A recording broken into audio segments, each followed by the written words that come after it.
Effectivement, il y a une sorte de chasse à l'homme contre mes sympathisants. Depuis quelques mois, c'est plus de 120 qui ont été arrêtés et incarcérés. C'est dommage que ça se passe ainsi.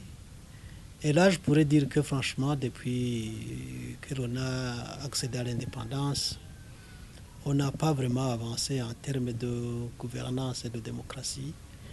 Parce que la seule raison que je peux penser qu'il soit derrière ça, c'est cette tendance à monopoliser le terrain de la part de ceux qui gèrent le pays.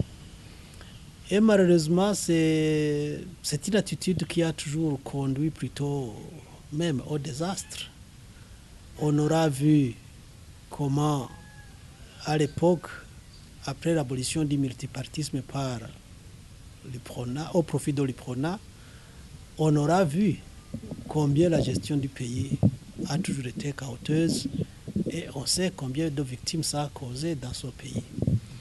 On aura vu combien l'exclusion des uns au détriment des autres est tellement néfaste à telle enseigne que c'est une attitude qu'il faut arriver quand même à décourager et à éradiquer de cette nation. Sincèrement parlant, je crois qu'il y en a qui abusent même de leur autorité et qui peut-être des fois peuvent être complices des malfaiteurs. Tenez juste pour un exemple, il y a quelques semaines à Karouzi, dans la commune de Geogazi, des gens ont été attaqués de nuit. Les gens sont allés démolir leur maison. Et lorsqu'ils sont allés porter plainte chez les administratifs, et la police et l'administration, plutôt que de se lancer dans les enquêtes, ils ont demandé aux victimes d'aller plutôt mener les enquêtes eux-mêmes, quitte à identifier les malfaiteurs, et comme ça, la police et l'administration allaient prendre alors le relais de l'enquête. Ça, c'est quand même inadmissible.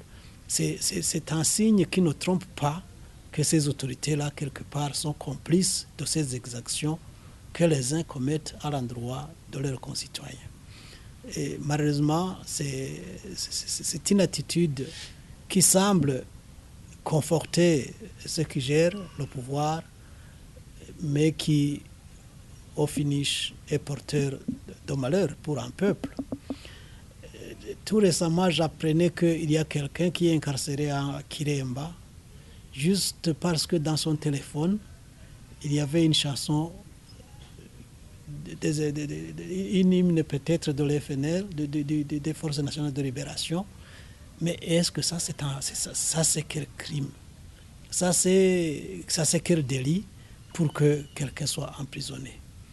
Donc, il y en a qui ont un excès d'oseille pour leur parti, ce qui n'est pas du tout normal dans la démocratie, parce que de toute façon, on est libre d'appartenir à une formation politique ou à une obédience politique de son choix.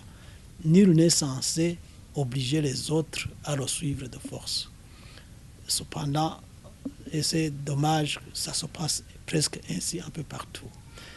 Donc, je dirais que ce qui importe le plus, c'est que ce soit les gestionnaires du pouvoir, que ce soit les citoyens de quelque bord que ce soit, nous mettons en tête que nous sommes citoyens burundais et que ce pays pourra émerger à la seule condition que nous puissions comprendre qu'on doit être au service de cette nation et non pas au service de nos appartenances idéologiques ou ethniques ou religieuses ou régionales, je ne sais quoi encore.